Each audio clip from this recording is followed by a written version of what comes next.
Warning: Josh is not an expert in any of the things he talks about. He simply uses his head and does a lot of research so you, the audience, don't have to. Keep in mind, he doesn't know everything, so take the things he says with a grain of salt.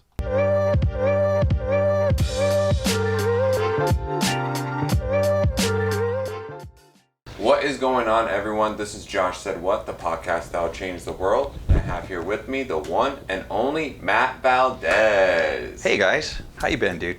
I've been good. I've been tired, but hey, it's part of the grind. Normally, I would have you, you'd be sitting or laying or however you do. I'd be tattooing you and talking to you fine folks out there in the YouTube world. And we would be, I'd be tattooing, getting your story.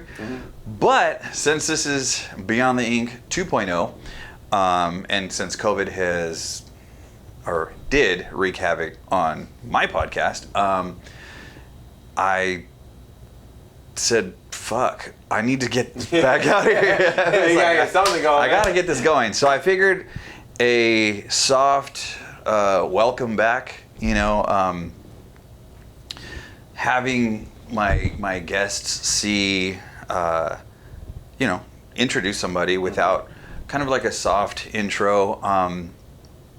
But you're probably wondering, why Josh? Well, here's the thing. Josh has his podcast, Josh Said What? And right now we're filming 1, 2, 3, 4.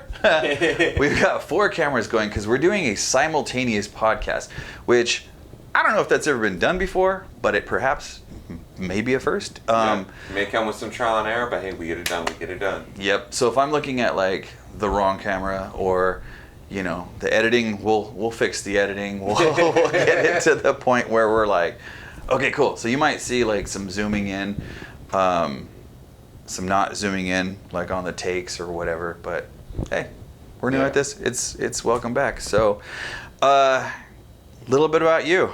How did we meet? It was actually pretty funny how we met because it was at Samurai Soul 6. I had just spontaneously reached out to, I believe, Taylor, right? Taylor, yep. Taylor Ramsey. Fabiano, yeah. We had a meeting with them and went ahead and set up, we came to do interviews, and that's when I came across you. Because I was over in one of the corners doing weigh-in interviews with all the fighters. I think it was actually after I just interviewed D'Angelo Tai. Yeah. That's when I walked up to you and we started talking. And I learned about Beyond the Ink, and I was like, okay, we gotta link up. We gotta link up somehow. We gotta get this going. And well, for my viewers that have not seen for a while, a lot's been going on. And when he said, I saw you at Samurai Soul, for those of you who don't know what Samurai Soul is, 2 years ago, I was 45, I needed a new something in my life. I was kind of going through some stuff. Everybody was, I was too. And I found myself walking into a Muay Thai gym, of all things, Muay Thai. Okay, cool. Like, that sounds good. That sounds like we're gonna have some fun. I get to punch somebody in the face. They can punch me in the face. There was a lot of frustration going on, so I'm like, all right, here we go. And that's what happens with the pandemic. I let out that frustration. Dude, seriously. But what I didn't realize is that I walked into one of the best Muay Thai gyms that I could have ever found. Nice. It was brand new. In fact, when I walked in, we didn't have a floor yet. Really? So, Cyclone Muay Thai in Surprise, Arizona, run by none other than Fabiano Cyclone Aoki, who is a world heavyweight champion, WBC heavyweight champion, who won his title in 2012 in Thailand. Wow. So meeting him, I was kind of like, oh, cool. Like, this is a, nice guy, really, really gentle. He was setting up interviews to kind of like meet who is going to be, joining the gym.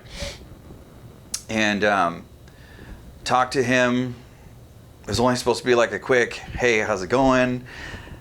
Some of you know I talk a little bit. A little bit too above average, if you will. But hey, that just means you get a fun personality, you get to interact, and people actually get to know you too. Dude, I didn't know who he really was. And then, you know, analytically, as I typically am, I looked him up. I saw him on YouTube. I saw his fights. I saw everything. And I was like, wow, he's the real deal, you know? And the gym, once it got put together, everything was like, so now it was Fabiano, his brother Ishmael Aoki, who's a phenomenal Brazilian jiu-jitsu like he's amazing. Like the whole team is amazing. Like you said, Taylor Ramsey, who is she does all the logistics and everything else that promote. Like she's phenomenal, but she's also a killer. I love you, but you're also a killer. Like you're also a killer. I've seen her rolling because she's like I think she's a brown belt. Don't quote me on that. But she was rolling with these dudes, right? And I walked in, you know, for something, and then I see her just like, I see this guy wearing her as a backpack, and she's like, oh, get you, you know? So she's phenomenal. Her husband, he is in charge of, Frank Ramsey is in charge of the mixed martial arts, you know, portion of it. So you've got Muay Thai, Brazilian Jiu-Jitsu, mixed martial arts, and like everything, and it's just a phenomenal gym. I immediately fell in love with it. Nice. So it was great. And then Fabiano said, I'm starting this fight promotion. It's going to be called Samurai Soul. I was like, great name. And Samurai Soul 1 happened. It was cool. We went, you know, sitting there, and I don't know if some people know. I don't know if you knew. I've been doing stand-up comedy for maybe like 12 years now. I remember you were telling me about that, yeah. So I jokingly had told Fabiano, hey dude, if you need an announcer, like any type of announcer, I could do it. I do weddings, bar mitzvahs, you know, I'm not afraid. Yeah. I've done a lot of stuff in my life, and a lot of it has been in front of a camera. Not too shy. And he's like, no, I've got somebody. Or you're good. It's no problem. All right, cool. Fast forward, we go to Samurai Soul 1. Mm-hmm. It's great. It has Muay Thai, Brazilian Jiu-Jitsu, MMA. We have our own, you know, full octagon, you know, in there by that time. And so we're just doing it, you know, and the announcer, I don't remember his name, but he was really cool. He was like, he was good. He started off peak, you know, he had a great voice. Everything was cool. And then little, like, down the road, he just wasn't doing what Fabiano wanted. And if anybody knows, you make sure that you do what Fabiano. Yeah, like, you keep that like energy he's high, just I keep that energy, keep that, you know, going, and you know, it was funny because he was more concerned with like how he looked, and he wanted to interview the fighters, and Fabiano was like, dude, stop interviewing the fighters. These are all amateurs.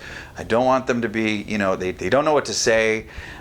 We just need to keep it moving, you know? Yeah, especially if you're on a time crunch and like, you have to get through to the next fight. You know, everybody, the whole thing is on a schedule, and that's what I think a lot of people don't fully see is that. Yes. It's like from Fabiano's position and Taylor's position, they're thinking about like every single second and how much it counts. 100%, because there's so much that goes along with that production, like the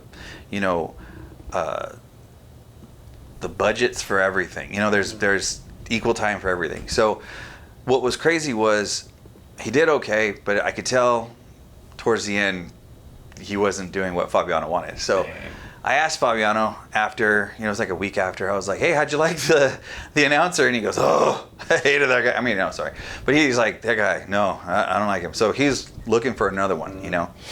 And I'm in, like, we spar every night. So we're out, I'm in shin guards, I'm in gloves, you know, and we're sparring. And again, we have the octagon, so if your skill set is high enough, he'll let you jump in the octagon, so you get the full effect of like the clinch work and the knees and the, you know, like everything that you can do without literally kicking someone's ass. I mean, or, you know, trying not to anyway. And so one night we're everybody's, you know, got the music going in the gym, everybody's, you know, fighting and doing everything else. And these two guys that are in the gym. They're I say knuckleheads, but they're funny as all hell. They're good kids. Everybody in there is good person. They go into the octagon, and I just took it upon myself to go live from Surprise, Arizona, by way of Cyclone Muay Thai. You know, and I just did this whole like, exactly. Yeah, just went for it. And I said, you know, like, fighting out of the blue corner, he stands 5'9", but we all know he's 5'7". You know, and so I'm joking and I'm having a good time doing it as I'm like, you know, throwing tees and sparring. And Fabiano was like with the pads and he stops and he's like, because everybody starts laughing. I thought it was funny, you know, and he's like, is that your voice? And I was like, that's my voice, coach. He goes, okay, I'm gonna use you, you know. And I was he's like, hold up, hold on. Hold on. And talk to Matt real quick. Let's talk to Matt Valdez and say, yeah. So those out there in YouTube land, I started announcing now. So now I'm doing ring announcing, added that to my resume, which is crazy because I did Samurai Soul 2. Once I did Samurai Soul 2, I had no idea, like, really, like, what, you know, I've got an okay voice, you know, like, whatever. Yeah. And I've watched UFC and Pride and, like, all the other, you know, fight organizations since, I'm going to date myself, UFC 1. Yes, I was a sophomore in high school watching that, going, we all need to kick each other's ass now. Yep. So it brings out that fire in you. It does, dude. When we saw like no weight classes, like everybody just drilling the shit out, it was just primal. Everybody had to do it, you know. And but I you know, I look up, or I love watching Bruce Buffer do his thing. Like, Bruce, he's OG. You're the man. Like, by the way, you know, it's phenomenal. So I'm watching him, writing things down so I would know what to say. Well, being there, I got hit up by, I got noticed, I should say, from the production coordinator of Freedom Fight Night, which is a more professional, professional organization, Sophia Magana. And Sophia Magana is Benson Henderson's sister-in-law, because Maria is married to Benson. Yeah. And Maria is Sophia's twin sister. Say that 10 times fast. So she knows my friend Andreas, who is the DJ, who, like, so anyway, it's just, you know, she called her boss, Harrison Rogers. And I know you've met Harrison. Yeah. Phenomenal guy. He's a really nice, cool guy. He's absolutely family-oriented, really soft. I mean, he's just a great guy. So she calls him and says, hey, there's a guy here who I like the way he looks. I like his voice. He's wearing a suit. You know, I think he'd be good for our organization. Let's go ahead and, you know, see if I can hire him. So sure enough, they hired me for the Freedom Fight Night 2. And that was crazy because there's cameras everywhere, full production. And I was a little nervous. I'm like, this is my legit second time doing this. And it's for a professional organization. And I'm like, here's Frank Mir, Tito Ortiz, Rampage Jackson, the who's who. I mean, just people that I've watched their careers, again, for a long time. And now you're in the position where now they're the ones watching you. And I'm trying not to, like, fangirl out. I'm really not trying to, like, fangirl out at all. So I'm like, what the balls? And it was cool. It was a lot of fun. I got paid very well to do that. And they recently went with they had gone with another announcer after that. I totally get it. I didn't have the experience, you know, that I was, you know, doing and that I needed.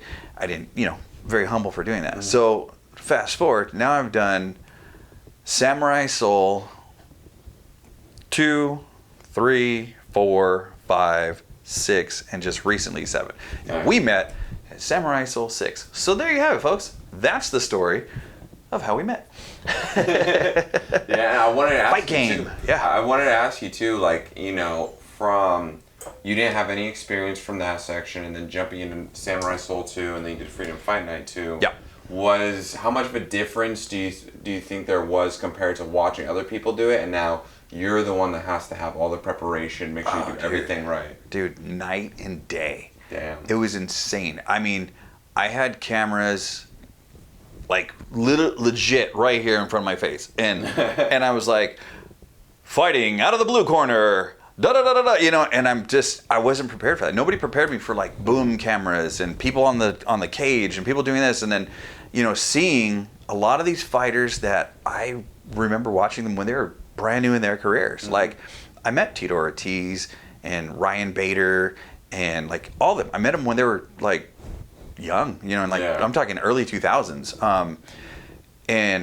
But I've always been into the fight game. I've studied a few different disciplines.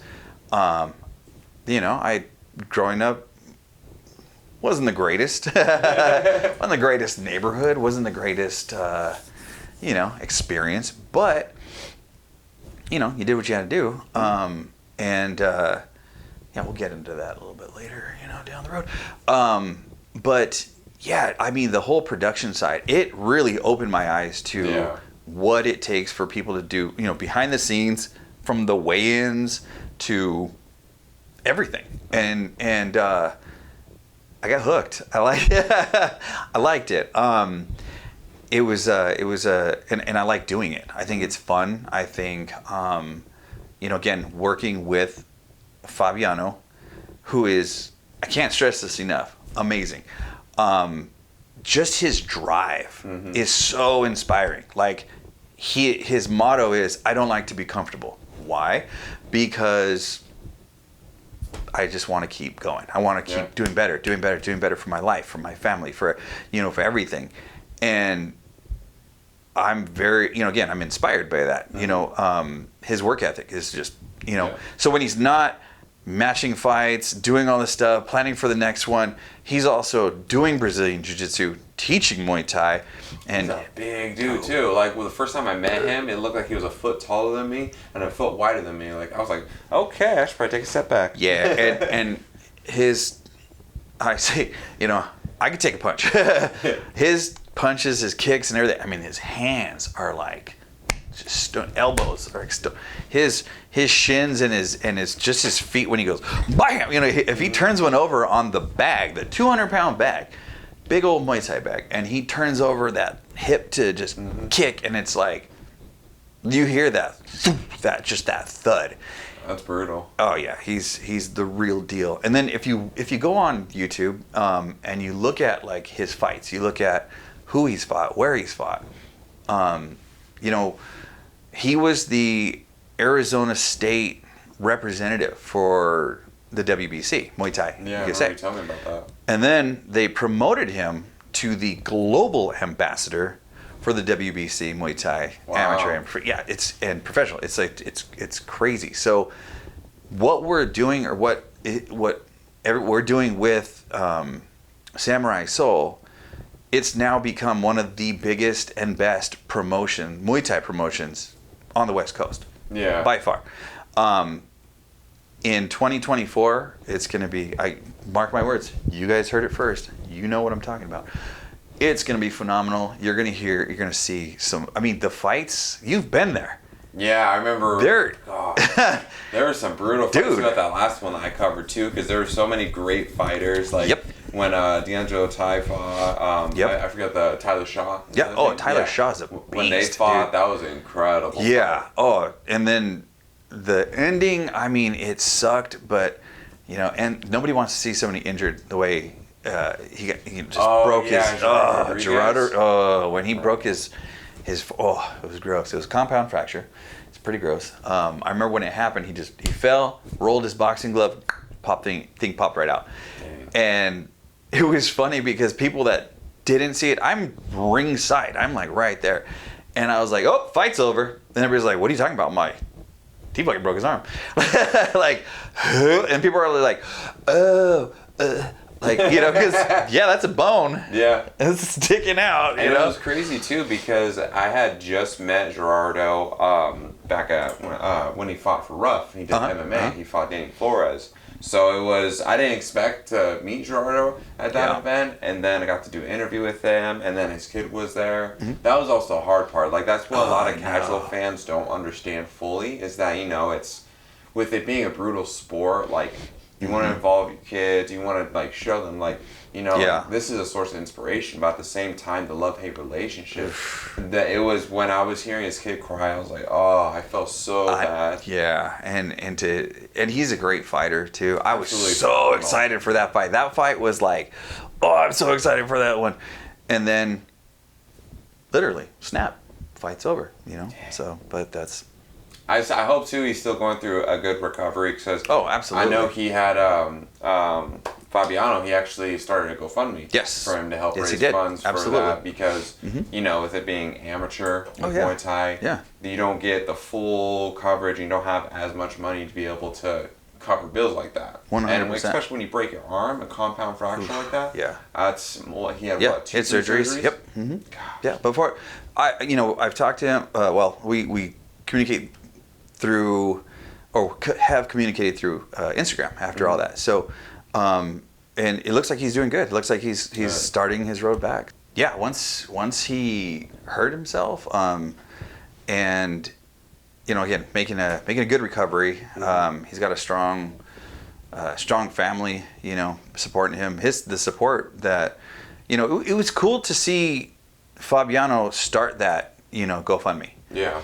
And again, which makes Samurai Soul the best promotion out here. Best Muay Thai pro. Honestly, I've seen a lot, and I've heard, you know, again, me being the announcer, I get to talk to a lot of the fighters. I get to talk to them one-on-one. I get to, you know, just see who they are, get to know them. Yeah. We link up through, you know, Instagram or anything like that, and so I still keep in contact with them.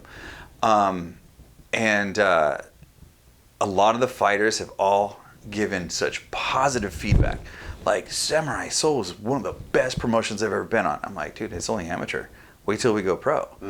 And we're on the way to go pro. Nice. So keep those dates. Now, how many events do you guys have planned for 2024? I know there's going to be some really big things happening in 2024. Can't really say it. Sorry about that. Spoiler. Spoiler. Can't say nothing.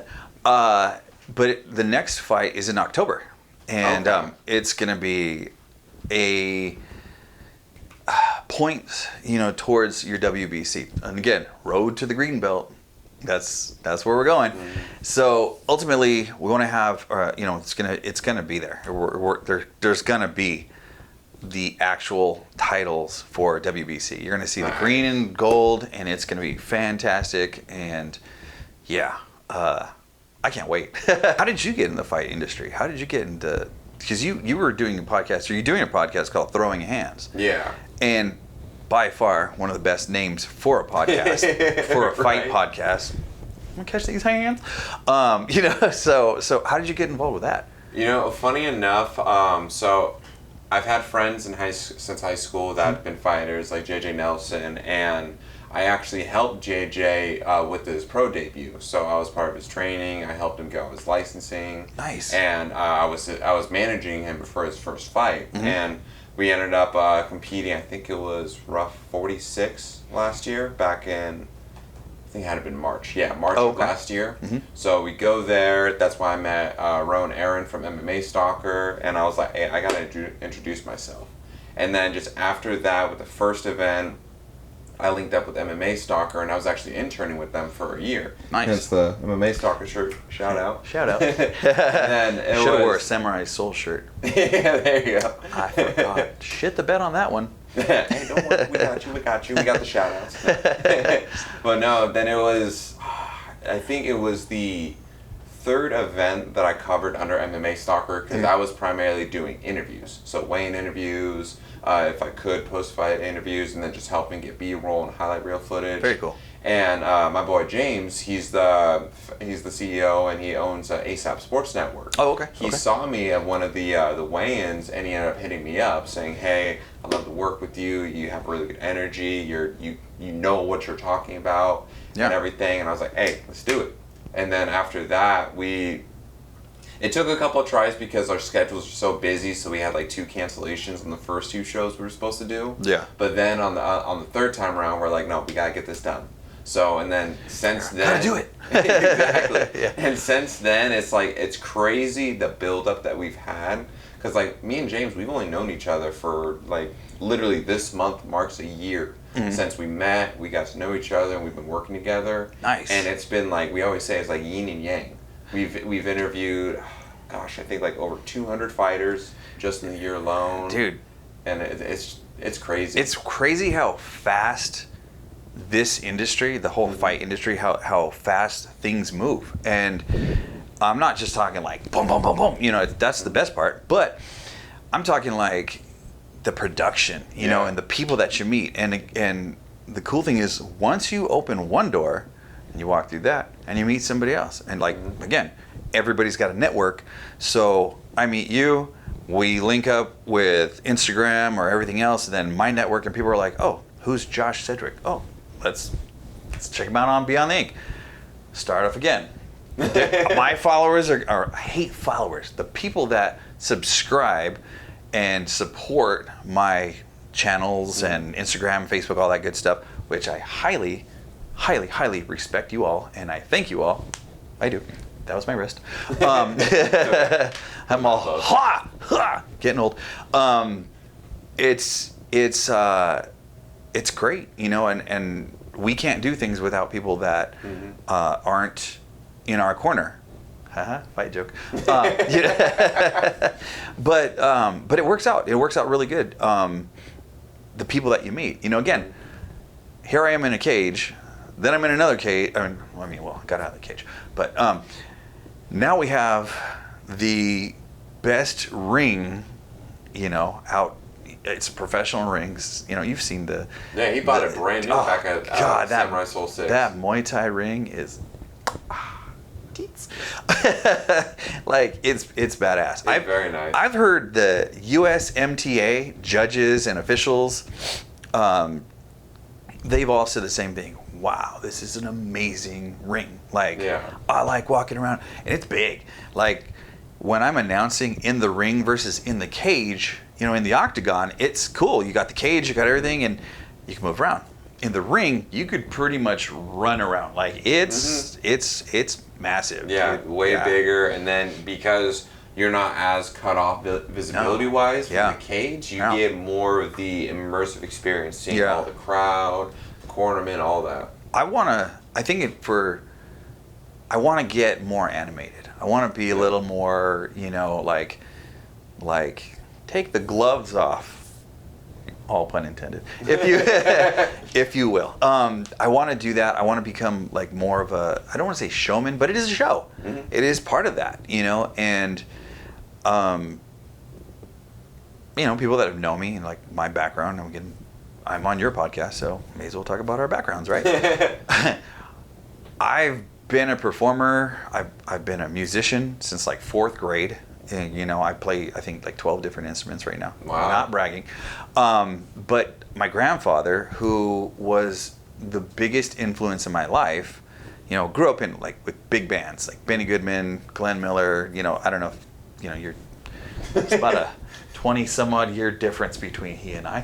I'm a 90s baby. Yeah, I know. You're like, same age as my son. So it's like, but I started playing a lot of instruments. I started playing a lot of, you know, grew up in not the greatest of neighborhood. I mean, it was a good neighborhood, but there was a lot of gangs. We had gangs surrounding, and you know, there's a lot of shit that we can do. I mean, we were pretty much unsupervised. We'll talk about that later. So it was, you know, find things to do. You know, my brothers, they were, let's fuck around and let's join gangs and let's do this and let's do that. I'm the youngest, so. My grandfather was like, you're not going to fuck around. You're not going to join gangs. You're not going to do this. So he kept me busy. I played sports. You know, and whatever I did, it was like, if I didn't like it, I quit. It was weird. I hated it. I hated that pattern that I was in. But once you start getting down that pattern, you know, of like quitting, it becomes a very, natural thing to do. Like when, you know, when the going gets tough, the tough get going. No, it's like, fuck that, I was out. You know, like, didn't want to do it. So because I was always looking for that approval, Right. And that took a year and a half of recent. So again, between these 2-year hiatus, whatever, and I'm not afraid to say it. I did a year and a half of like really hard therapy because I was going through stuff, again, and with the help of Muay Thai, that was the aggression part. With the help of the therapist and all the other stuff, I learned a lot about myself, and I learned that the reason why I had a lot of issues, why I did so much, why I was quintessential jack of all trades, but I liked my analytical side was like, you're going to master as many as you can. Mm-hmm. So I played music. I was a dancer and a choreographer at one point. That was a whole different crazy time. But fun fact, I did in '92, I believe it was, the Bills versus the Cowboys in the Rose Bowl Stadium. I performed with Michael Jackson. Yeah, I did that. I even got a T-shirt and an autograph. It was cool. It was like, it was crazy. It was fun. I was one of the, on the one of thousands or whatever, but I was right by the stage. We were doing it was incredible. That production was crazy. I like to YouTube it. I'm putting it in for a fun, you can find. I look like I'm in a needle in a stack of needles, but I got tons of pictures because I smuggled a camera. I've got a certificate of authenticity with his signature saying, the whole heal the world thing, and it was crazy. I did in '94. I did World Cup soccer halftime show with Kenny G and Whitney Houston. Oh wow! Which was crazy. Smuggled a camera on that one too. Got some great pics. I'll throw them up there. It'll be cool. So it was just, again, one door open, another door open, another door open. But I didn't have my mom and dad around, so it was like, okay, you're kind of left to your own devices. And my grandfather did his best to raise us, but mainly just keep my ass off the streets. Yeah. So I've done a lot of stuff in my life, which, again, makes sense. Musician, dancer, comedian, ring announcer, like tattoo artist for almost 30 years now. Wow. Yeah. When were you born? 96. Okay. I started tattooing professionally in 95. So almost 30 years. Yeah. Wow. Yeah. And, father of 5. I have 4 grandkids. I try to be the best father I can be. And just to, what they say, break the cycle, I guess you can say. That's like a religious saying for me. It's I'd rather be an immovable object that collides with the cycle than a perpetuator and keep it going. Yeah, yeah. And you did say you study more of the Christian Buddhism, or like, how did you say it? So it is kind of funny. I may have messed that up. No, it's I always kind of associate myself as like a Christian Buddhist because Christianity is primarily what I grew up with religious wise and learning all that stuff. And then Buddhism, I've just always been fascinated with the, going through the weeks of enlightenment with Buddha, just hearing all that. And me being a nerd, I read textbooks. I don't read really much fiction at all. I read books that goes even like thousands of years back. So like that's good. Yeah, like even Plato. I've read stuff about Socrates, even going like all kinds of different places. Like even like ancient Italy. Like right now, I'm reading the complete history on Britain from 50 AD to 2012. So like every single king, queen, everybody throughout the entire history. Dang, that's pretty cool. I love history. Yeah. So that is one thing about me too. Funny story. I got into theology. Like I in my 20s, I was like, I need to figure out why everybody's fighting and everybody's. This is my religion. This is my religion. I got a better religion. My religion's better. And it was weird because I was like, okay, come to find out, after reading and trying to ascertain everything. I mean, no one can tell us definitively, right? It was so far back. It could be aliens, it could be this, it could be that. There were hieroglyphs of like rockets. Yeah. And people coming down from the space, from like the heavens and everything else. Did something happen miraculous way back when? Absolutely. I don't doubt that. is there a higher power? I believe though. Maybe you don't. If you don't, no big deal. I'm not gonna, it's just, there has been so many crazy things that have happened in my life that it's just one of those things where I can't not believe in a higher power. And so I did. Again, just my opinion is that religion was a big game of telephone. Like, did something happen? Yes. Were there a group of people that saw it happen? Yes. But you and I, again, have different opinions, different ways of seeing things. And a different perception of it. And everybody has a network, so they told their friends told their friends, and they said, I don't agree with you on that one. Oh, well, I don't agree with that. That's what you saw. Okay. Blah, blah, blah, blah, blah, blah, blah. And it just branched off. Now, of course, there's a lot of different details because people, people mold it to their own way, Yeah. And I remember at my aunt's funeral. Now, I grew up Catholic. Stand up, sit down, kneel, blah, blah, blah, everything. And I remember I did my first communion. I did, went to catechism, did all that stuff like that. I remember all the responses and everything. Lord, hear our prayer. I remember all that. And this is what made me think and actually solidify my thought process on why I thought, okay, cool, this is a big game of telephone. And people can change what they want, because when my aunt passed away, I was at her funeral. It was a Catholic funeral. And we were doing all the responses, and I was getting them wrong because they changed them. Wow. And I was like, huh?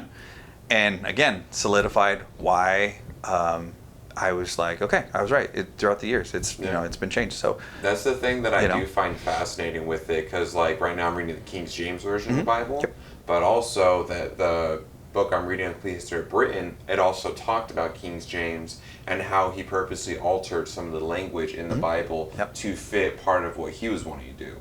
And it's fascinating to see, because it's like with Socrates, for example, the reason why he was sentenced to death was because he was raising these questions in a sense that, do we actually know what we know? Like, at the end of the day, the things that we understand in today's era is based off of either what we were told by others, what we were taught in books, and what we're like in lectures, what we see online. But the more that you ask why or start picking it apart, you realize that the book was written by a person. The person has their own ideological thoughts, their own perception of reality that they also obtained from somebody else who also taught them the same stuff. Yeah. And it's just keeps going and going and going. Again, and it's like, that's why the further back that I read, the crazier it gets, because the parallels that I see going perfectly in canon from today's era to back then. It's crazy. That's the whole quintessential history repeats itself. Like people will say that all the time. Oh, history repeats itself. History repeats itself. Well, yeah, and then to fit what? Someone's narrative? No way, you don't say. Yeah. I don't know why I keep throwing my hands up like this. Animation. Hey, there we go. But it's true. It's like to fit someone's narrative, and it happens over and over again. And so then you see these same patterns. Again, I've been here just a little bit longer than he has. 20 some odd years to be exact. Whatever. Who's counting? And then you have all these different things that they're like, let's get rid of this. Let's get rid of that history. Like, again, now, in the times now. If you get rid of it, you don't learn from it. Yep. You can't change it. What's done is done. I get it. Some fucked up shit. We get that. But that's not what they're saying. What they're saying is, like, what are we going to do about it in the future? For future, like my kids, my grandkids, it's still my fight, is how I see it. So I'm going to be very conscious about what's going on and what's being taught and whatnot. Now that I have 4 grandkids, I'm like, oh no, like, I'm definitely going to be involved as well. And you have one? Yeah, I got a kid as well. You've got a child. Okay, so you have to be very, just on point with making sure, like, what's going on, because right now, in my opinion, and this is only my opinion, it's got some wacky shit going on. Just wacky stuff. I agree. But I feel like it's because of everything is in our faces. Like, it's instant, boom, instant, and it's an overflow of information. Yes. Like, we live in an era where there's so much knowledge with so little wisdom. I agree. And when you have that, what do you have? A shit ton of confusion. Yep. Because there's no reference. There's no, hey, let's talk to, like people would laugh at me. I had a habit of going to like I love talking to old people. That's living history. Yeah. And I would pick their brains. And people are like, why are you talking to old people? I'm like, because old people they've been here, they lived it, Yeah. And I want to be that. I want to be like just a ton of knowledge so I can give it to my kids. I can give it to my grandkids and teach other people, and I commend you for learning and reading and doing everything, because then you're going to pour that knowledge into your kid. And he's going to hopefully help other kids and other people and not be just like, this is the way, I have to do this. Yeah, it's funny because I talk about all the time, I have a goal where I want to learn everything, literally. Yeah. But I also accept at the same time that I know absolutely nothing, literally. Oh, yeah. And that's what Socrates did as well, because we could say we know what we know, but at the end of the day, do we really know what we know? As much of a tongue twister fucking around with that. Say that 10 times fast. Exactly. And what's fascinating, because you said you always like to talk to older people. Yeah. One of the things I learned, which is why it is such an important aspect to always learn from your elders, hear their stories, is that the only form of intelligence that we have that advances the older you get is crystallized intelligence. And essentially, crystallized intelligence is knowledge obtained through wisdom of age, wisdom of experience, wisdom of years. So because they have such a longer reference of society, of history, and everything that goes on, it gives them the capacity to have a more thorough understanding to pass these lessons on. We talk about how, like, history, and I think what's cool about, I like to travel. I love traveling. I love the fact that my job, or what I do, tattooing and creating art and doing everything, it affords me the ability to travel. And I have clients all throughout the United States. I have clients in Europe. I've traveled, out of country, and it opens your eyes to like amazing things. In 2014, I was in Milan, Italy. I was tattooing in Milan, Italy. Yep. And visiting the cathedrals, just everything about it. It was fantastic. It was amazing. Now, this is funny because I'm not used to telling my story. Never have done it. This is weird. Just gonna throw that to you. So there you go. But 2014, and this is a really funny story. I've always had, again, this fascination with, what happens after we die, or where does our bodies go? Where does our soul? What is a soul?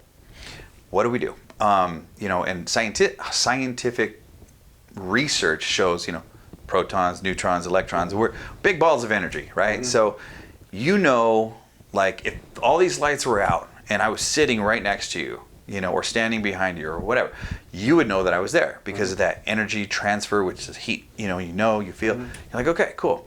So I always had this fascination with like ghosts and,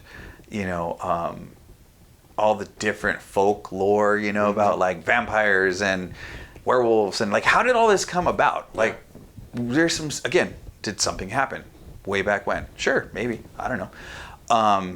Science is trying to prove all these different things, whatever. So now that we have aliens, and I'm just throwing that out there, thank you, government. Bring on the vampires. No, because I know they're out there. And here's why. I'm going to tell you a funny story that actually happened. And in Milan, here's the setting. Oh, it was a tattoo convention that we were out there. And Milan is the fashion capital of the world. Everybody knows that. It's cool. Okay, cool. And what was funny was there's some beautiful people out there. Yeah. Like, really beautiful people, which, again, if you don't have blemishes or a broken nose, such as this crooked thing, or, anything like that, I'm going to question if you're alive or not. There were these, like, statuesque people walking around, and anyhow, we're one of the busiest days, and I'm a people watcher, so I'm joking with everybody in my booth, and I'm like, vampire, there's another one. vampire, definitely a vampire. Like, you know, like just joking, like, because there are, you know, with all the folklore and all the history and all the movies and all the stuff, like, they've kind of put vampires in a coffin. They put them in a box, you know, so like, it was funny. So long story even shorter, short story even longer.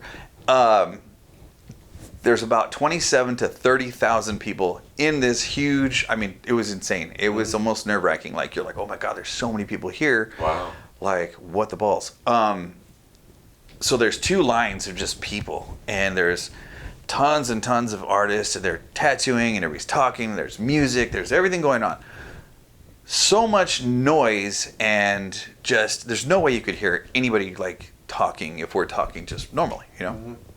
So my jackass was like, vampire, yeah, vampire, you know, like, do this, you know, just, and all of a sudden, this couple just walking through the crowd. Mm-hmm. And it's a guy and a girl, and she's kind of shortish, you know, not too short, not too tall, but like pixie frame, mm-hmm. you know, still, you know, very fashionable, beautiful lips, beautiful face, beautiful hair, jet black hair. And the one thing I noticed was she had like no pupils, like she had black eyes, like she had the white, you know, yeah, and she was beautiful, gorgeous, very. And I was like, oh my gosh, you know, like, what the hell, you know? So I'm sitting there like, huh. And then I see the dude next to her, right, who's like, you can tell he's stocky, you know, and he's got this chiseled jaw, just the right amount of stubble, full stubble. Both of them had no blemishes, no red marks, no scars, no nothing. Wow.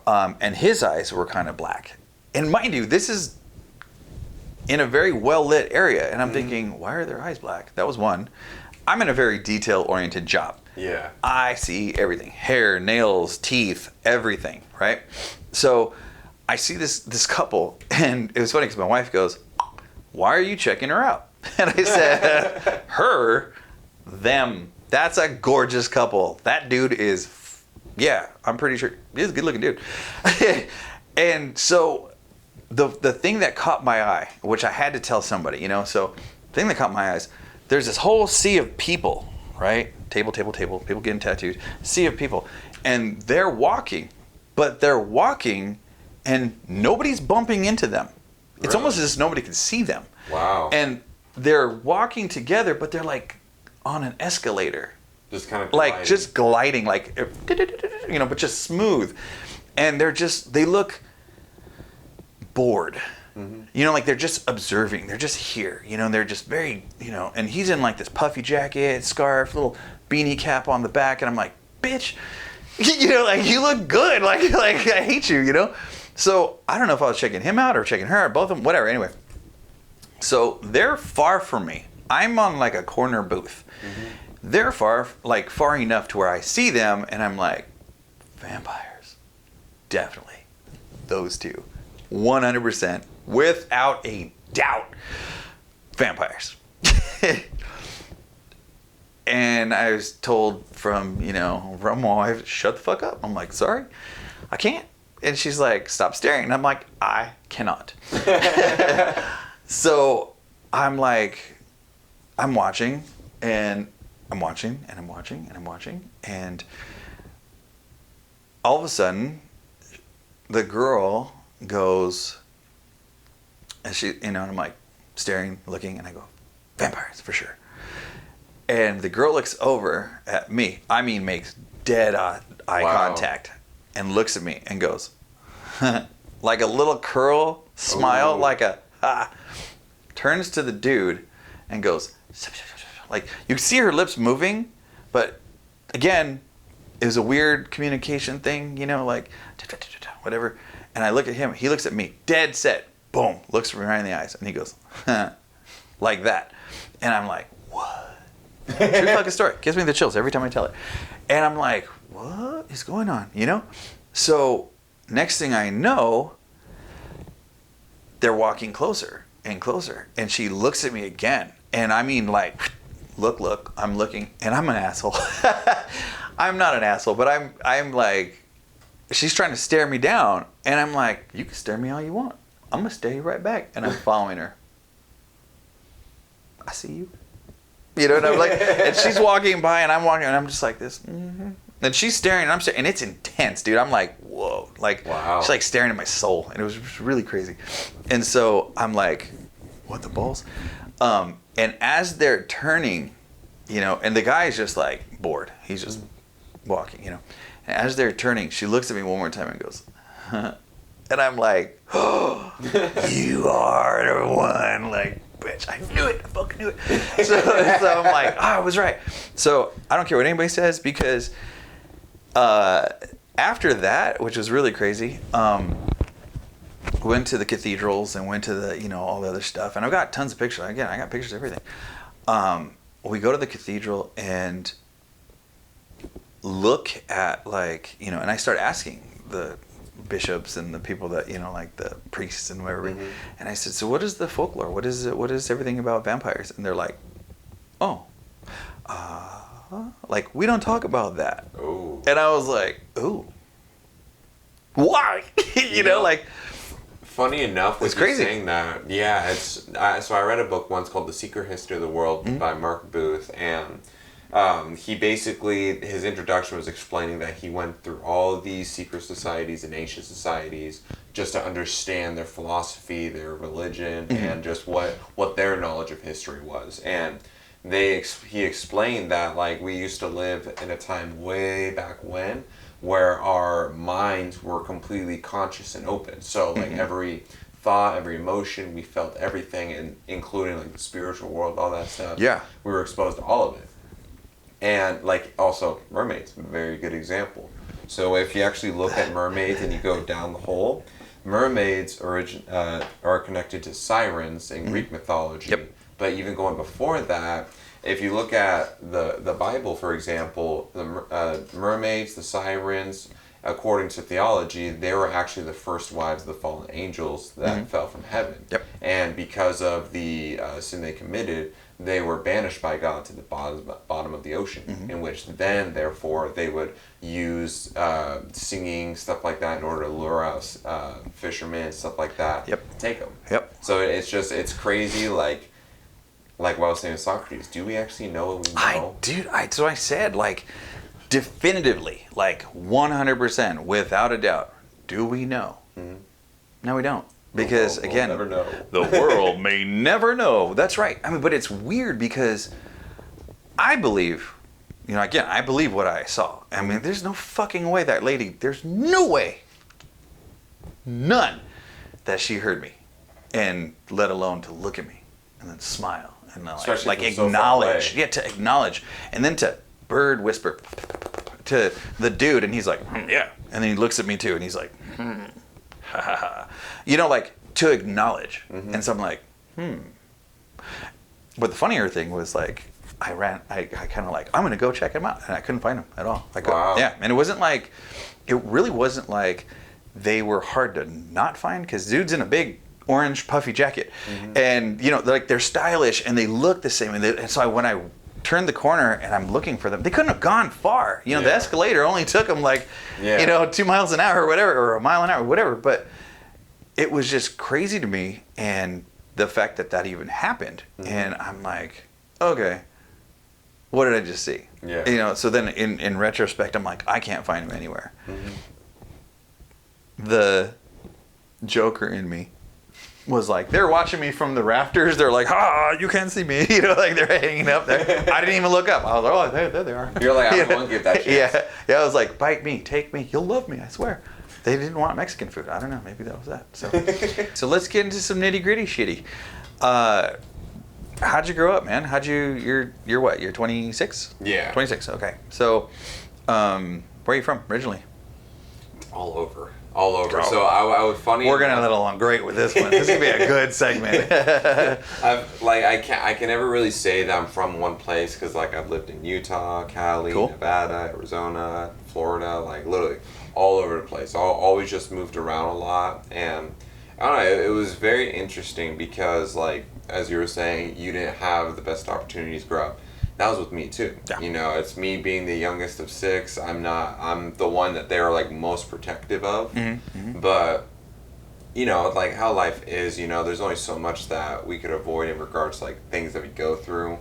And like with my family, I always say I'm very passionate and also very protective of my family because, you know, we've lost so many people. I've lost my sister, my dad, my aunt. Oh wow. Yeah, and you know, it's I still say at the end of the day that I've had the privilege to experience the type of life I don't want to live because I also grew up to an extent like in regards to the streets, having to deal with that type of environment where you have bullies, you have violence, there's drugs, alcohol, stuff like that. And for me personally, and I really preach that for kids and everything, it was very, very easy for me to fall down the wrong path and be the worst version of myself. Yep. But thankfully, when I was like 14 years old, I was a freshman out in California, actually. For some reason, I just had like an innate desire to start reading. Yeah. And that's how I started reading all the stuff that I do. And then, you know, because of that, because of reading all that I do, instead of allowing myself to become the worst version of myself, I made my own conscious choice to be the best version of myself. Gotcha. So and that's how I carry myself literally every single day now. It's like, you're your biggest critic. You know, you're going to be the hardest on yourself. And I always just try to set the example. Yeah, you're your worst critic. And as cliche and crazy as that sounds, it's true. Like, we are our worst critics. Like, I personally, you know, I've been tattooing, I draw, I paint, I do, you know, we can play music and whatever. But, and when I look at these videos and I look at different things and I go, oh my God, like, you know, and I nitpick the shit out of myself, you know, and I'm just like, really, dude, you look like that? Or that's what you sound like? Or, you know, I mean, I moved around a lot too. I went to, I think, 13 schools before. And my parents it wasn't like they were in the military. Yeah. You know, it wasn't like we just, you know, it was just non-existent. And which is weird because I knew, you know, we didn't have money. I knew we didn't have a lot of money. You know, my parents divorced when I was a year old. We went to live with my grandparents, like my mom's dad and my mom's mom, pretty much for the first, you know, like 8 solid years, I think, were the ones that were very, you know, there constantly. And it was crazy because we lived in Alhambra at the time, and across the street, or across the train tracks, literally across the train tracks, was my grandma Valdez, my dad's mom, and my grandparents were across there. So, you know, it's hard to talk about yourself. You would think it's a lot easier, but it's not. But no, we would, you know, again, I'm the youngest of 2 brothers and 1 sister. I have 2 half-sisters now that are younger than me. They're twins. But, you know, again, same thing was like, I'm very protective of my family. I'm very, you know, I have a huge family. Yeah. Fucking huge family. Like, my dad is one of 13. My mom's one of 8. I think I have like 165 cousins. I don't know. Wow. It's crazy. Yeah, no, it's insane. On my dad's side of the family, we used to have these huge family reunions. Okay. My family is so big that we had rival gangs at our family reunion. No shit. That's not a joke. Wow. That's actual truth. And one year, my aunt thought it would be a funny or great idea to every family wear their own color. You know, so we look like the biggest gay pride parade, you know, in one spot. You know, it was great. It was awesome. But anyhow, you know, growing up with my grandparents, you know, again, my dad wasn't in the picture, you know, for the longest time. And my mom was always busy. She was always gone. And it was weird because, you know, being the youngest, I don't remember a lot of actual, you know, one-on-one time with my mom. I really don't. I don't really remember that much about one-on-one time with my dad. Just like next to nothing until like, I think, you know, later, you know, in my youth, you know. But my grandfather, always there. My grandfather worked, but still took care of us. Made sure we weren't, you know, fucking stupid. And we were fucking stupid. Like, you know, we did stupid shit. But you know, I was blessed to have them in my life, because I would probably, one of two places is where I would be, and I can, you know, say this 100%. I'd be either dead or I'd be in jail. The opportunities were there, again, to live your worst life, to become the worst version of yourself. Drugs were there, gangs were there, doing stupid shit was there, and my brothers did it. I kind of tagged along, but I never joined a gang. I never got jumped in. I never, you know, I didn't need to. But I fought a lot, and I always had, you know, I got jumped. I've been, you know, almost shot. I've been shot at. I've been, you know, like, again, just a lot of crazy shit. And music and art and dancing and everything else, you know, again, kept me off the street, like, as much as it possibly could. But like, recently, I'm talking like the last 5 years, like the early 40s, you know, for me, before my grandmother passed away, my mom's mom, you know, she had given me some truths, you know, she dropped me with some knowledge, and I was like, fuck, why did you say that? She had told me that I wasn't wanted. Bottom line, like, my parents, they had my sister, my brother, my other brother, and my brother and I are 10 months apart. So, you know, Irish twins. It's like, oh, okay, cool, you know. But I was told that, you know, my mom would fight with my dad would fight with my mom. You know, I don't know if they were trying to have a miscarriage, or I don't know, whatever. My mom knew that if she pissed off my dad, that he'd hit her. And my dad knew that if he pissed off just craziness, you know, like, and because it all stemmed from, I didn't know really much, like, my history, you know, and I called my dad. I wasn't talking to my mom. It's really weird. Don't have a good relationship with her. And I don't really have a good relationship with my dad, but I've always tried to. And I called him and I was like, hey, do you have any pictures of me as a kid? He's like, oh yeah, of course I do. I said, cool. Can you send me some so I can show my kids, you know, and we can talk about, you know, who I am and what my history is, you know, whatever. And I got nothing, you know? So I'm thinking, okay, you're my dad. You're supposed to be, you know, you're supposed to have everything, whatever. So then I got like 3 pictures. Oh, wow. Like, he texted me like 3 pictures. And I asked him again. I'm like, hey, do you have any pictures of me? And he was like, you know who would have those? Your grandma. And I said, okay. So I called my grandmother, my mom's mom. And I said, hey, by any chance, do you have any pictures of me as a kid? Because I'd like to show my kids, you know, and say, hey, this is me as a kid, and this is what I did, and, you know, whatever. And she's like, oh yeah, absolutely, you know. Even in her later, you know, later years of her life, you know, her 90s, she sent me 2 manila envelopes full of pictures. And it wasn't just pictures of me, pictures of my grandmother, her sister, my aunt, my great aunts, you know, like, it was history. It was a lot of cool stuff, a lot of black and white stuff too, which was pretty badass. And I was just like, why? Like, why didn't, you know, my dad do that? Or why didn't, you know, stuff like that? And I was pissed. But again, it made sense once she told me, as fucked up as it was. Like, okay, cool. Which, fast forward, you know, in my mid 40s, you know, going to counseling, going to therapy, I unloaded on my therapist, you know, and I was like, yeah. She goes, well, that's why you have detachment issues. That's why you have abandonment issues. That's why you have trust issues. That's why you have, and I was putting it out there, and I was just like, wow. And it all kind of just fell in line. Like, everything was like doop, doop, doop, doop, doop, doop, doop, doop, and it all made sense. And as shitty as it was to hear all that and to understand it, I had this acceptance. I was lucky to have my grandfather in my life, and my grandmother, my dad's mom, in my life as well. And my grandmother from my mom, you know, I didn't know my dad's dad. I was way too young when he died. He literally died working. Wow. He fell off a ladder,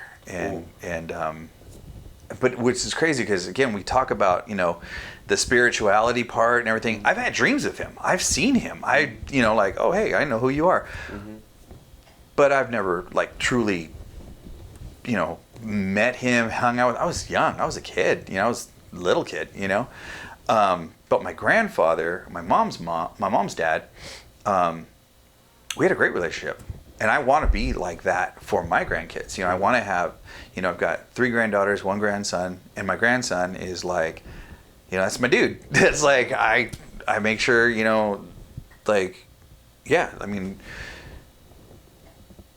when I was a kid, I could go to my grandfather and he could give me these things on like how to be a man, how to do this. You know, you go to school, you go to work, you have a family, you know, and that's what you do. Like you know, and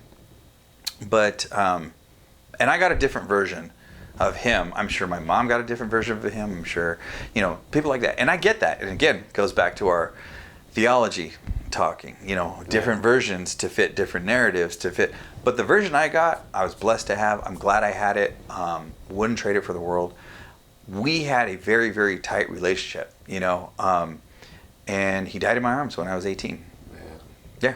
And it was fucked up. I don't really know if I've talked about it. I mean, I've talked about it with my clients and stuff, but I've never told you guys the whole situation. Like, I was in, you know, it was just, you know, a shitty situation. He had congestive heart failure, but he ended up getting like liquid in his lungs, things like that. And I admitted him into the hospital, middle of the night, you know. I'm gonna give you the short version. But, you know, I admitted him in the hospital. I'm 18. What the fuck? Like, you know? My brothers are shitheads. They don't, you know, do much, or didn't at that time. And the family was in kind of like turmoil-ish. My mom didn't talk to him. My aunts didn't talk to him. My uncles didn't talk to him. You know, here I am taking him, admitting him. In the middle of the night, he ends up going to the ICU. Right? He goes to. They switch him. You know. Anyway, I thought, you know, I brought him a change of clothes and I brought him all this stuff, and I thought, and we were joking during the day, and you know, I went home because hospitals are cold. I was in a tank top and shorts, and I was freezing my ass off. I ran home. From the minute I got home, came back, he had already taken like a turn, you know. And you know, I'm not a big emotional guy, which is really crazy. And again, stems from a lot of shit that's happened as, you know, childhood trauma or whatever. Be a man. Put some fucking dirt on it. You know, stop being a bitch. Don't cry. That's what, you know, what we're taught. I cried a lot as a kid. And there were times where, you know, but I was always told, suck it up, don't do that. So, you know, you're told to do something so long, it just pounded in your brain. So, you know, when I was holding him, because he was gasping for air, you know, that breathing, you know, labored breathing, I was holding him, and I realized that tears were hitting the pillow and hitting, you know, and I was like, fuck, I'm crying, you know, like, oh shit. And I was looking for the doctors, and I'm yelling at the doctors like, fuck, get in here, you know, like, and they were like, oh, you know, and all of a sudden, poof, he coded. I was holding him, and he just stopped breathing, you know. Wow. And fuck, dude, I lost it. I was like, what the fuck do I do, you know? And I started fighting everybody in there.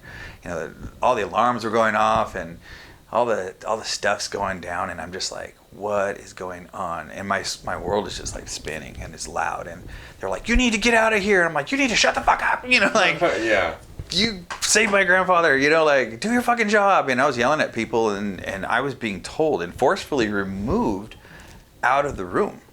And I was like, fuck you. You focus on your job. Don't worry about me. And I was fighting everybody. I was fighting nurses. I was fighting, you know, male nurses, of course, you know. And yeah, it was fucked up. But one nurse, she came up, looked at me, and she's like, hey, we need to save your grandfather. He can't see you upset because it'll stress out his heart. So we need you to calm down. And I've got like arms on me, and I got people, you know, my brother's holding on to me, and I'm fucking pissed and whatnot. And I looked at her and I said, please save my grandfather. And that was that. And I walked to the ER, or to the waiting room, you know, and I lost my shit in there. And you know, the doctor came back, and he was like, hey, He's on a machine. Okay. Will he ever regain consciousness? No. Will he ever be the same? No. Take him off. And they're like, so that's just what you're going to do? Yeah. Take him off. And everybody thought, like, why is that? Here's why. I was a kid, and my grandfather would always tell me, if I'm ever on a machine, you pull that. You make sure I'm never on a machine. I was like 8 years old, and then like 12 years old. And then he always told me, like, every few years, if I'm ever on a machine, you take that. I never want to be on a machine. So it was almost like, again, that's what he wanted to do. Mm-hmm. So that's what I did. And yeah, it's fucked up. Yeah, shit. Took a turn down the old familial trauma train. It's like what we were talking about before. You know, it's part of wanting to share our story is to have a meaningful impact on other people that, if not are currently going through it, have gone through it, and it lets them know that they're not alone in a sense. Because true. You know, especially nowadays, we live in a world where everybody is so cut off that we no longer really have that same sense of true understanding of empathy of the hardships everybody faces, what they had to do to become the best version of themselves. True. And, you know, that's why I always preach on my end, you know, it's to lead by example in a sense of I've had the privilege to know the type of life and the type of environment I don't want to be in. Yeah. And now it's a bigger motivator for me to be able to want to help other people. Agreed. Like with losing my sister, I lost her when I was 12 years old, and, you know, she was absolutely fascinated in love with psychology. She always wanted to become a psychologist, and that was her main focus. And even to this day, I own all of her psychology textbooks and her literature books, and that's been a main driving point, because like since then, now psychology is one of my favorite subjects, and I study it also with the intent of how I can not only help and improve myself, but what can I also do to help others. Yeah, I mean, and that's very, you know, it's very admirable. It's very, you know, it's one of those things that, like you said, you want to change the world. Mm-hmm. Okay, world's a very big place, but it's also very small. You know, when that whole, hey, it's a small world. It is. Once you leave the country, once you start traveling and you start doing things and you start, you know, experiencing, you know, life and creating life experiences. You know, you talked about age and wisdom comes with age and everything else. I agree, but I also have met some really, you know, younger people such as yourself that have immersed themselves in philosophy and books and everything, and that's a lot of wisdom. Mm-hmm. You know, when you travel, I use this joke. My brother used to use this joke all the time. I can't go anywhere without being noticed. He would tell me, my brother's famous. I'm like, I'm not famous. Not yet. But he would tell me, because I did so many things, you know, and I was in the camera. I made a music video with Perry Farrell and Porno Papyrus, you know, as a dancer. Yeah, and it was on MTV, on tons of rotation. Like, again, I've had people tell me, dude, what the fuck don't you do? Like, you do so much. I'm like, it's because I have issues. We talked about that. Detachment issues, you know, like acceptance. Like, I need to do stuff in order to feel, not that I belong, but I just need to do things. You know, like, who starts Muay Thai at 45 and then still enjoys the hell out of it? And you know, I do. I did. It's great. It's not something that I needed. I mean, it is something that I needed. But, you know, when you travel, like, for instance, again, it's a running joke. My brother was like fascinated by it. We'd go to the store. Somebody would see me. One of my clients, somebody that I know. I remember, because I did property management for 13 years also. Okay. Like multifamily housing. And I worked for one of the biggest multi-billion-dollar company, privately owned company, Lewis Operating Corp. And that's in Rancho Cucamonga, California. And the Lewis family are phenomenal. They're great people. Wow. I enjoyed working for them. I enjoyed doing stuff. And my residents, and I still talk to some of my residents to this day. This was way back when. Wow. Not way back when, but it was a long time ago. You know, my kids were little. Like, so, you know, creating those relationships, meeting people. we like to go camping. We're a very outdoorsy family. We like to go out Kings Canyon National Forest, and you know, it's just out of Visalia, California, Northern California. Giant sequoia trees, and you go out there and you drive in there, and you have to get like an hour and a half in there. No cell service, no Wi-Fi. It's fucking gorgeous, dude. It's beautiful. So we're out there. My family's out there. I literally have a stack of, you know, like I've got a stack of logs and an axe in one hand, and we're campsite, and we hear, and I look and I hear, Matt Valdez? And I'm like, shut your fucking mouth. It was one of my residents. Wow. How the hell did you find me there? You know, like in my sanctuary. You know, that's my spot. Yeah.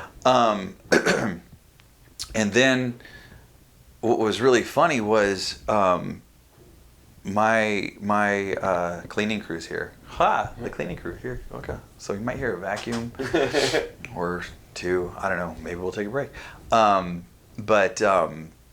Yeah, my son, okay, we have John Muir. You know who John Muir is? I've heard the name before. So he's the one that, him and Teddy Roosevelt and all other, you know, people just started the national parks. You know, he was okay. You know, and he's a huge advocate for starting national parks and doing everything else like that. So there's this huge rock where he used to congregate and teach, you know, and Bible studies and all this other stuff. Well, we called it Party Rock because it's got like a 13-foot drop into ice cold water, crystal clear, fantastic. Wow. You jump off, whatever. So one year, my son, my oldest, decides, Dad, I think I want to do this naked. I was like, I'm sorry, what? And he goes, I want to do this naked. I said, fuck it, no one's out here. Like, who's gonna see you? The giant trees? So he stands there and he's like, boom. And my best friend was with me. My best friend Seneca was with me in our family, and he's dying laughing because his, you know, he's also asthmatic, so he's like dying. And we're crazy family. We're gonna fucking do it, whatever.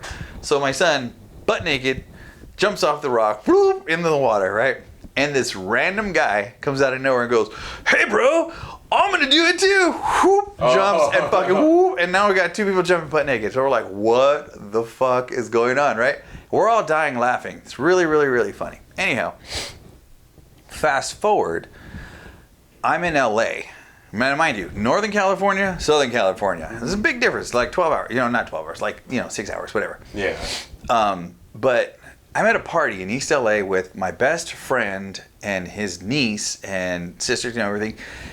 And in walks this dude. And I was like, that guy looks so familiar. Like, where the fuck do I know this guy from? And so he starts talking to her, his niece, and I'm like, where are you from? He goes, I'm like, you're the naked dude. You jumped off Party Rock, butt naked with my. And he goes, oh my god! And we're just like, what the hell? Like it was funny. Like what are the chances, you know?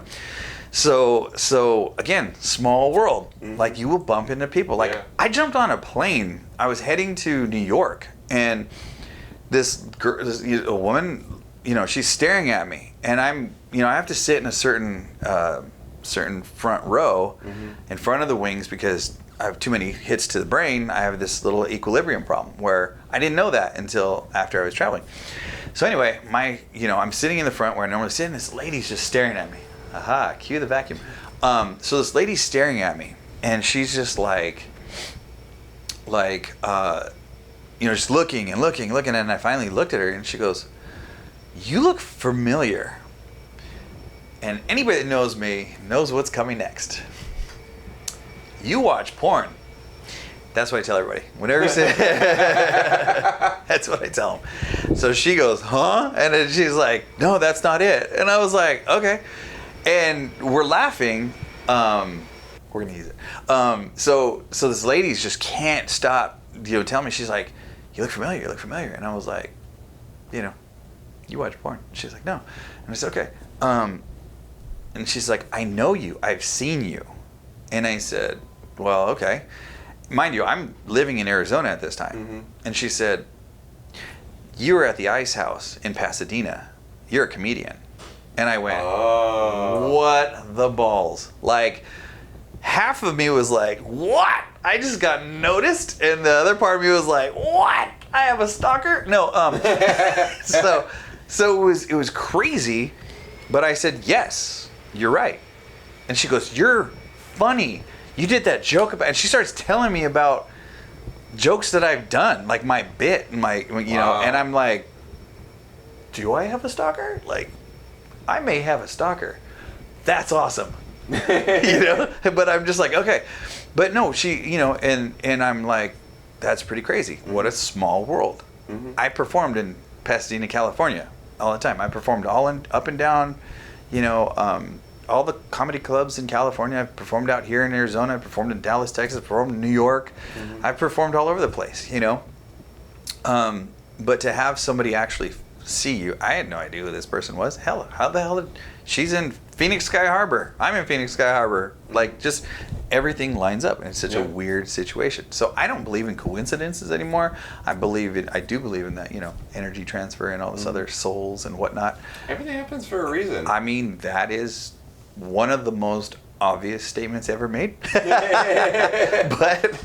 I mean, it's true. I mean, you said you read a lot of books, you know, and you believe in the traveling soul, if you will. You know, there's this book that was called Journey of Souls, and I read that, and it was this psychotherapist who accidentally, like, deeply hypnotized one of his clients or patients. And she started talking about how she was a man and she was living thousands of years ago, but she came back in this life as a female because in another life she was a female and she preferred to be a female. What the balls? So I got intrigued and I started thinking about it. I started reading more. And it's all these different case studies, all these different things, you know, and I'm just like fascinated by that. I'm like, wow. So then I started thinking, again, me being very analytical, I started thinking to myself, what if there's this huge cosmic shift right now where aliens are coming out, real truths are coming out, people are thinking they're men when they're really women, and everybody's all confused as to how many damn sexes there are and genders and whatever the hell that is. What if there is this cosmic shift right now and our souls are all like intertwined, like just colliding and becoming almost like the radio frequency and the noise and the white noise and the I mean, this might be way before you, but we had old TVs that when you turn them a certain way, all your souls static. Oh yeah, I remember even that. Yeah. Bug races, that's what we call them. But I mean, it's just a theory of mine that is the reason why people are like, I think I'm a girl when you're a dude, or a girl is, I think I'm a, and there's so much confusion because they've gone through, like, they've reincarnated in different forms. I think there's some, again, just my thought process, cuckoo, whatever. It's just a theory that I've had, you know, that I've had for a while now. And I was like, wow, that makes a lot of sense. Funny story. When I was a kid, I used to have these reoccurring dreams that were so vivid, right? Super vivid.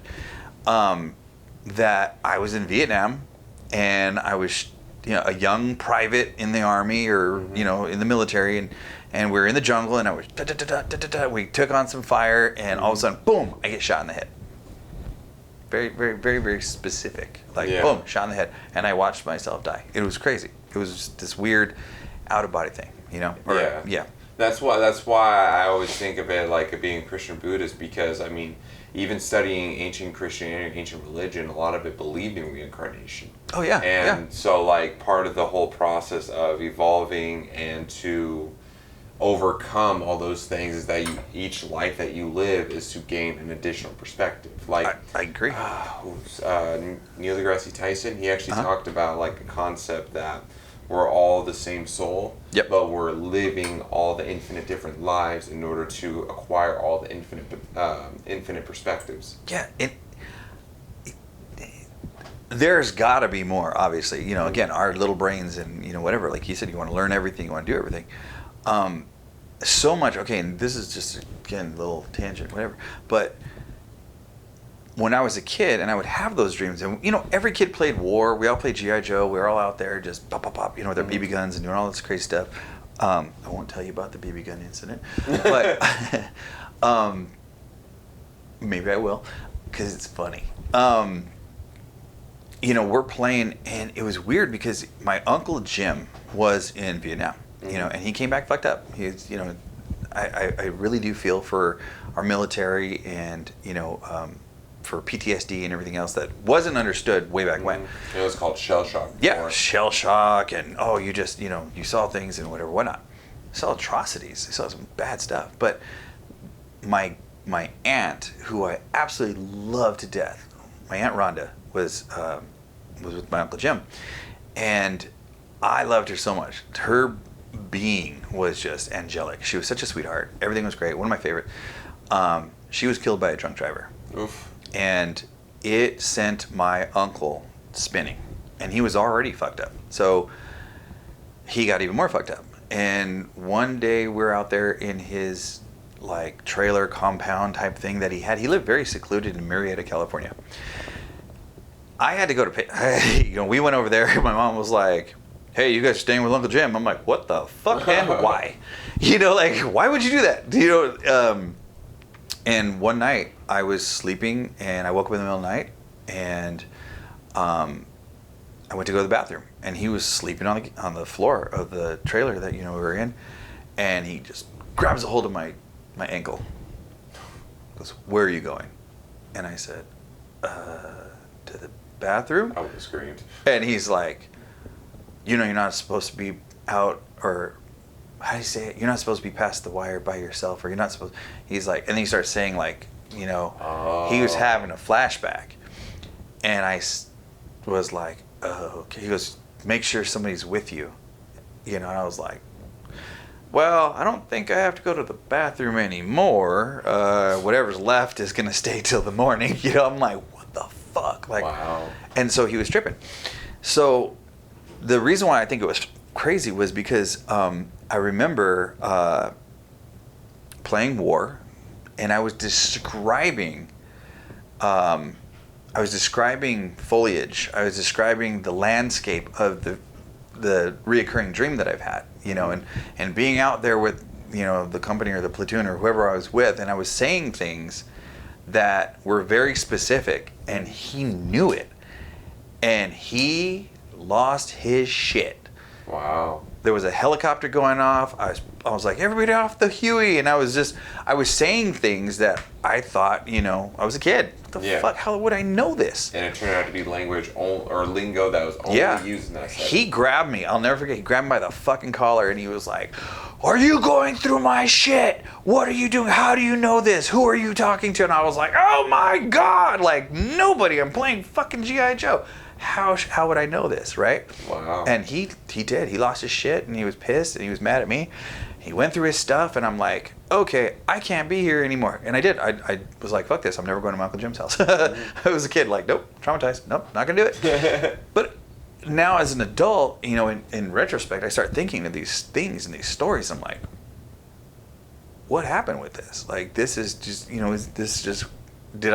I've had a lot of head trauma. Don't get me wrong.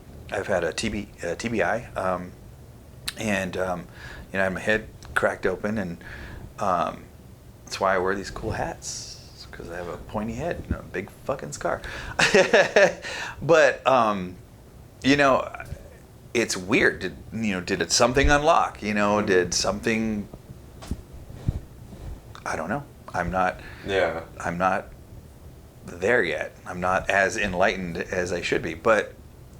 Learning, I'm 100% on board with learning. Like, I grew up poor. I grew up with not a lot of money. My patches had patches. So whenever something was offered, like, hey, Matt, do you want to learn how to be forklift certified? Sure. And I taught it. And I learned. Mm-hmm. Hey, Matt, you want to go scuba diving? How do you do that? Well, you got to take a certification through Patty. Let's go. Yeah. And I did it. And I had fun. So, again, this whole thing with, Matt, what don't you do? I mean... I don't stop learning. How about that? Like, I enjoy it. And obviously, I never shut the fuck up. So, hey, that's what you guys signed up for. This is the reintroduction to, Well, and what I like, too, is that, it's like, it seems especially it's harder for people to want to feel comfortable in expressing themselves, or even just to have genuine, honest dialogue and civil discourse. Sure. And that's why, like what Josh said, I want to be able to have a platform, almost like a safe space, where we have the ability to agree to disagree, or to be able to have genuine, positive dialogue that can have an actual effect on people in a good way. True. And, you know, it's like, that's why I really push for a lot of that, because, you know, it's like I was saying to Socrates, at the end of the day, how do we know what we actually know unless we actually have the dialogue? If we don't understand the history, how can we understand the present and the future moving forward? 100%. And that's why, like, with me, I've always been like, I out of everything, I want to be like a modern day philosopher, because like Plato, Socrates, Aristotle, I always forget her name and it breaks my heart, but she's from ancient Greece. She was one of the first female philosophers, and she came up with the term anarchic truth, which means that there is the potential of an infinite number of truths that exist. So, like, for example, how one specific workout works out for you, but it may actually harm me. True. And then vice versa. I may have a workout, but... So it's like... That's where it also plays into, like, everything going on now. And Viktor Frankl, too. He's another Jewish psychologist, bit of a philosopher that, like, I greatly admire. That, if anything, because, like I said, I believe in reincarnation, I feel like I have a link to Viktor Frankl, because... what he observed and pointed out when he was going through the Holocaust, because his entire family was taken in by the Nazis and put in Auschwitz, the other internment camps. Pretty much all of his entire family, even his brand newlywed wife, they all were killed in internment camps, only except for for one of his cousins. Yeah. But one thing he pointed out was that amongst all of his friends that were in the internment camps, he made the observation that while there were others that the environment got the best of them and they went from being saints to just like hard, rough, crude people because it got better of them, there's other people that, you know, they were saints and they stayed that way. They didn't let the environment get the better of them. And like in our scenario, he made the observation that the environment doesn't genuinely have that impact on you. At the end of the day, you're your own sovereign individual, and it's your choice with what you do with it. True. And so, like, with me being at that same crossroads when I was like 14, I could have been on a much darker path. I could have been a worse version of myself, and it was so easy to fall into that. And 100%. Yeah, and you know, it's like as I started reading things, the stronger feeling that it's my choice, my destiny, and it's what happens here is for me to govern, for me to control. And the environment, it will only affect me if I allow it to. And the fact that, like, I started thinking about that, and then, like, 4 or 5 years later, I find out about Viktor Frankl, I read his stuff, and it's like, it's crazy how verbatim it just lines up. Yeah, so it's just crazy. I do agree. You know, again, with your philosophies, you know, how everything just lines up. And again, circling back, I hate circling back, but let's just come on, bring it back to how, you know, again, the most obvious statement ever made. Everything happens for a reason. And it's true. I mean, for the obvious reason, but that path, and we always, you know, you hear, walk your path, know your path, trust your path, you know. I feel like there are things that have led me to where I am. I mean, obviously led me to where I am, but I've moved around a lot. I've lived in different places. I lived in Utah for 4 years. I lived in Rancho for a year or two. And it's weird how, like, I think that, you know, this was meant to happen. And again, just my own thoughts. This was meant to happen. One door opened that led me this way, to go that way. I was meant to because one of the reasons why I started Beyond the Ink was to tell people stories, to help people move through their lives as well. And I've had a really good, I mean, I think we did 25 or 26 episodes before COVID, and then COVID really jacked everything up. Yeah.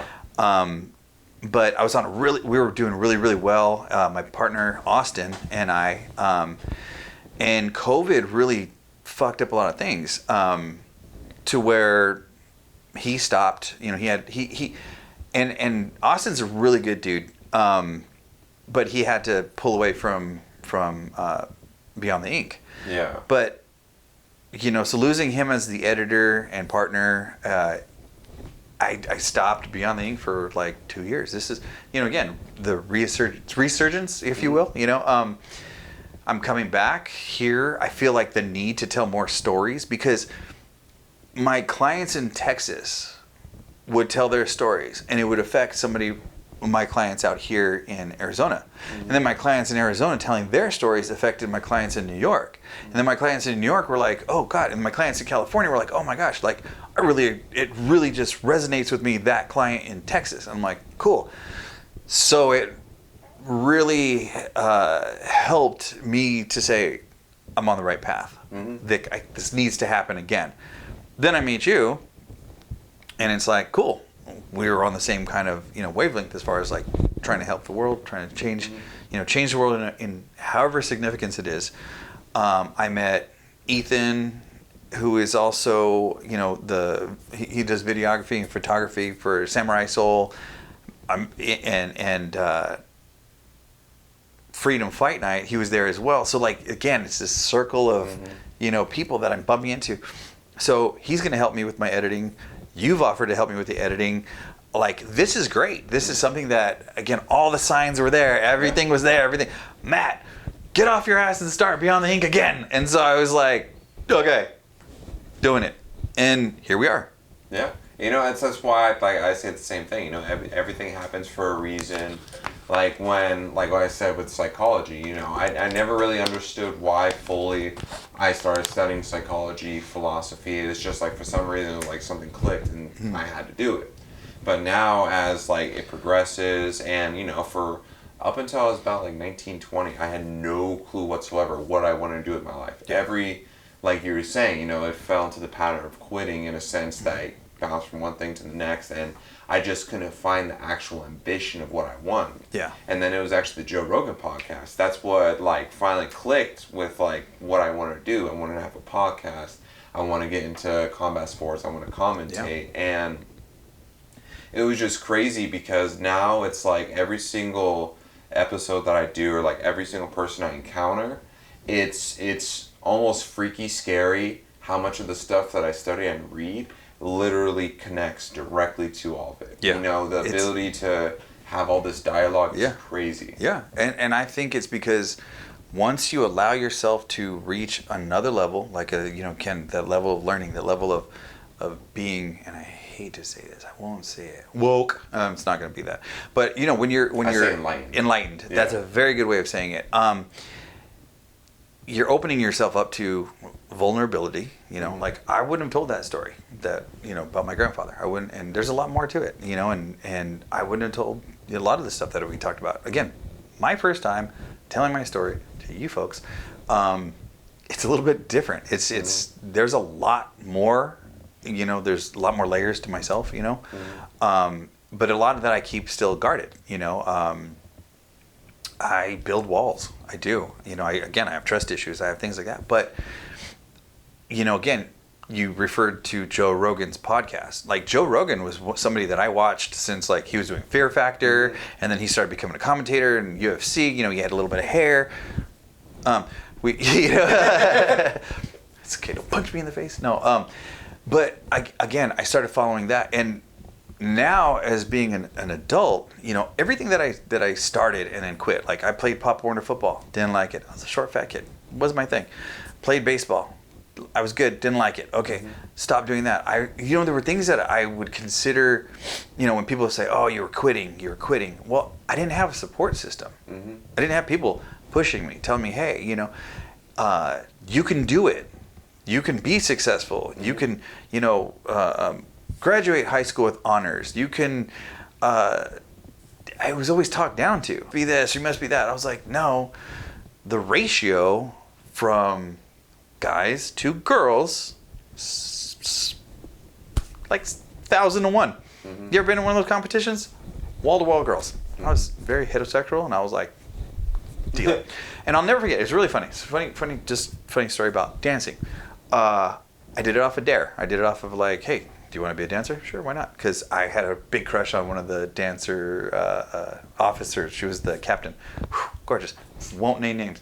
But she did have a big impact on me, you know, as far as like wanting to do this. And I remember the first competition. First, we were in a school. You see buses. I was new to all this. I went into it completely blind, you know, and that's what I like to do when I learn something new. I go into completely blind. My grandfather taught me, do something as if you know nothing about it. Even if you know everything about it, go into it knowing nothing. Yep. So you can learn. Purest form of learning. Cool. So here I am at this school, and we get into the staging area, you know, where it's like our turn, you know. And back then in the 90s, you know, it was like 93 or 92, I think it was.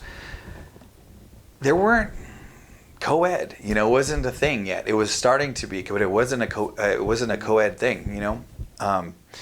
And so there were guys that were dancing, but most of them were gay. So it was like heterosexual, you know, guys doing, you know, the dance.